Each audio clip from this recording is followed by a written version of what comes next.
দুনিয়াতে যত অদ্ভুত অদ্ভুত প্রশ্ন সব আপনি মুসা আলাইহিস সালামের মাথা থেকে পাবেন। বিভিন্ন বিষয়ে আল্লাহরে প্রশ্ন করতেন। সাইয়েদনা মুসা আলাইহিস সালাম আল্লাহরে বললেন, আল্লাহ আপনি আমার এমন একটা জিকির শিখাইয়া দেন যে জিকিরটার শব্দ আপনি আর আমি ছাড়া কেউ জানবে না।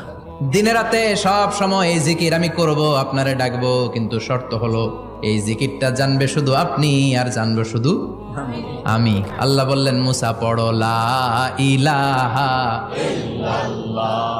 মুসা আলাইহিস সালাম কয়, মাবুদ এটা তো জাতীয় জিকির, সবাই জানে। আমি তো চাইছি এক্সেলেন্ট একটা জিকির, কারো কাছে নাই, শুধু আমি জানবো আর আমি পড়বো।